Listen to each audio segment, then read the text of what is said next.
ಆತ್ಮೀಯ ಬಂಧುಗಳೇ, ಶ್ರೀಮದ್ ಭಗವದ್ಗೀತೆ ತತ್ವ ವಿವೇಚನಿ ಟೀಕಾ ಅಧ್ಯಾಯ 3 ಕರ್ಮಯೋಗ. ಇದರಿಂದ ನಾವು 25ನೇ ಶ್ಲೋಕವನ್ನ ತಿಳ್ಕೊಳ್ತಾ ಇದ್ವಿ. ಓದ ಭಾಗದಲ್ಲಿ ನಾವು ಯಥಾತಥಾ ಅನ್ನುವಂಥ ಪದಪ್ರಯೋಗವನ್ನ ಭಗವಂತ ಯಾಕೆ ಮಾಡಿದನಿಲ್ಲಿ ಅನ್ನೋದನ್ನ ತಿಳ್ಕೊಂಡ್ವಿ. ಮತ್ತೆ ವಿದ್ವಾನ್ ಅನ್ನುವಂಥ ಅರ್ಥವನ್ನ ಇಲ್ಲಿ ತತ್ವಜ್ಞಾನಿ ಅಂತ ತಿಳ್ಕೊಳ್ದೆ ಶಾಸ್ತ್ರಜ್ಞಾನಿ ಅಂತ ತಿಳ್ಕೊಂಡ್ರೆ ಏನು? ತತ್ವವನ್ನ ತಿಳ್ಕೊಂಡಿರೋನ್ನೇ ವಿದ್ವಾನ್ ಅನ್ಬೇಕಾ? ಶಾಸ್ತ್ರಜ್ಞಾನವನ್ನ ತಿಳ್ಕೊಂಡವನ್ನೂ ಕೂಡ ವಿದ್ವಾನ್ ಅಂತ ಕರಿಬೋದಾ ಅಂತ ಅಂದ್ಬಿಟ್ಟು ಇಲ್ಲಿ ಹೇಳ್ತಾ ಇದ್ದಾರೆ. ಅಂದ್ರೆ ಇಲ್ಲಿ ಯೂಸ್ ಮಾಡಿರೋದು ಯಾವ ಒಂದು ಅರ್ಥದಲ್ಲಿ ಅನ್ನೋದ್ರ ಬಗ್ಗೆ ಇಲ್ಲಿ ಪ್ರಶ್ನೆ ಕೇಳಿದ್ರು. ಅದಕ್ಕೆ ನಾವೇನ್ ತಿಳ್ಕೊಂಡ್ವಿ? ವಿದ್ವಾನ್ ಅಂತಂದ್ರೆ ಇಲ್ಲಿ ಅದರ ಜೊತೆಗೆ ಅಸಕ್ತ ಅಂತಿದೆ. ಯಾಕಂದ್ರೆ ಅವನು ಆಸಕ್ತಿ ರಹಿತನಾಗಿರ್ತಾನೆ ಅಂತನ್ಬಿಟ್ಟು. ಬರೀ ಶಾಸ್ತ್ರವನ್ನ ತಿಳ್ಕೊಂಡಿರೋರು ಬೇಕಾದಷ್ಟು ಜನ ಇದ್ದಾರೆ, ಅವರೆಲ್ಲ ಆಸಕ್ತಿ ರಹಿತರಾಗಿಲ್ಲ ಅಲ್ವಾ? ಯಾರು ತತ್ವಜ್ಞಾನವನ್ನ ತಿಳ್ಕೊಂಡು ಆ ತತ್ವವನ್ನ ತನ್ನ ಜೀವನದಲ್ಲಿ ಅಳವಡಿಸ್ಕೊಂಡಿರ್ತಾನೋ ಅವನು ಮಾತ್ರ ಅದರಿಂದ ಹೊರಗಡೆ ಬರೋದಕ್ಕೆ ಸಾಧ್ಯ.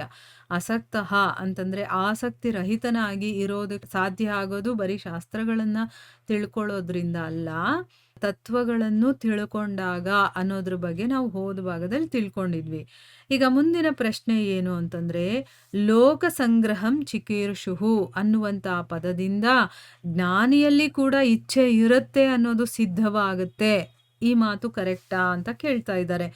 ಆಯ್ತಾ? ಲೋಕ ಸಂಗ್ರಹ ಚಿಕೀರ್ಷುಹು ಅಂದ್ರೆ ಅವನಿಗೆ ಅದರಲ್ಲೂ ಕೂಡ ಇಚ್ಛೆ ಇರಬೇಕು, ಲೋಕ ಸಂಗ್ರಹವನ್ನ ಮಾಡುವಂತ ಒಂದು ಆಸೆ ಇರಬೇಕು ಅಂತಂದಾಗ ಅವನಲ್ಲೂ ಕೂಡ ಆಸೆ ಅನ್ನುವಂತ ಅದು ಇರುತ್ತೆ ಅನ್ನೋದು ಸಿದ್ಧವಾಗುತ್ತಲ್ವಾ?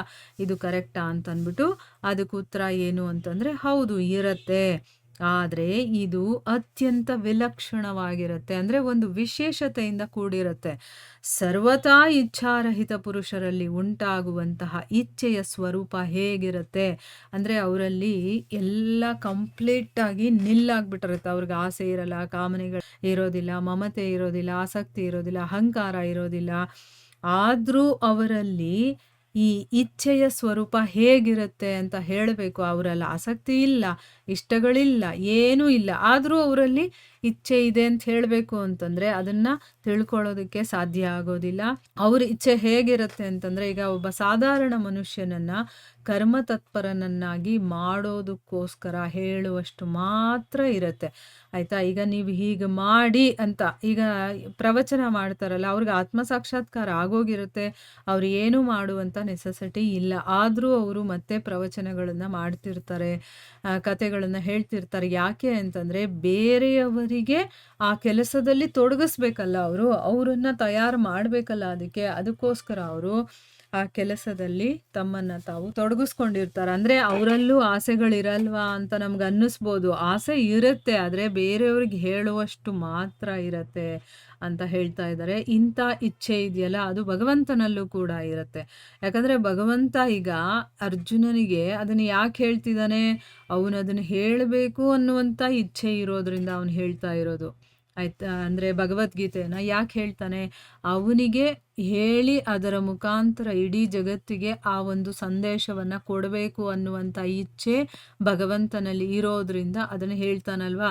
ಅಂದ್ರೆ ಭಗವಂತನಲ್ಲೂ ಕೂಡ ಅಲ್ಪ ಒಂದು ಇಚ್ಛೆ ಅನ್ನೋದು ಇರುತ್ತೆ. ವಾಸ್ತವವಾಗಿ ಈ ಇಚ್ಛೆ ಅನ್ನೋದು ಇಚ್ಛೆನೇ ಅಲ್ಲ. ಅಂದ್ರೆ ಅವರು ಸ್ವಲ್ಪ ಮಟ್ಟಿಗೆ ಬೇರೆಯವ್ರಿಗೋಸ್ಕರ ಅಂತ ಮಾಡ್ತಾರಲ್ಲ, ಅದು ಇಚ್ಛೆಯಾಗಿ ನಮಗೆ ಕಾಣಿಸಿದ್ರು ಕೂಡ ಅದು ಇಚ್ಛೆ ಅಲ್ಲ.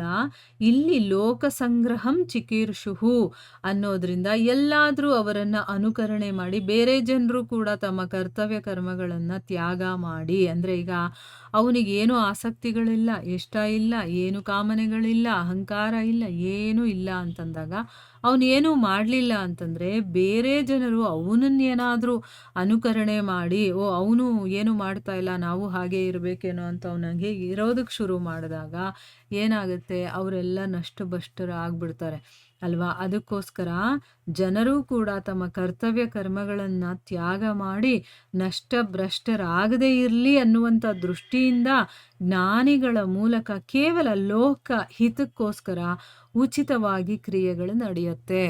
ಅಂದ್ರೆ ಅವನು ಅದಕ್ಕೇನು ಚಾರ್ಜ್ ಮಾಡೋದಿಲ್ಲ. ಅಂದ್ರೆ ಅವನೇನು ತನಗೇನೋ ಬೇಕು ಅಂತ ಮನಸ್ಸಲ್ಲಿ ಇಟ್ಕೊಂಡು ಕೂಡ ಆ ಕೆಲಸಗಳನ್ನು ಮಾಡಲ್ಲ.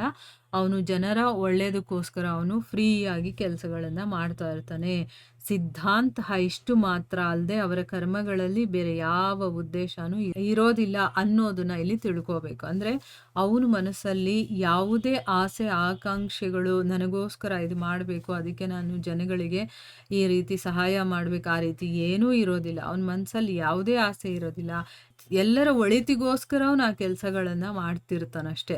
ಅದಕ್ಕೆ ಅವನು ದುಡ್ಡು ಕೊಟ್ಟರು ಅವನು ಬೇಡಾನು ಅನ್ನಲ್ಲ, ಈಸ್ಕೊಳ್ಳೋದು ಇಲ್ಲ, ಏನೂ ಮಾಡೋದಿಲ್ಲ. ಯಾಕಂದರೆ ಅವನು ಫ್ರೀಯಾಗಿ ಆ ಕೆಲಸಗಳನ್ನು ಮಾಡಿಕೊಡ್ತಾ ಇರ್ತಾನೆ.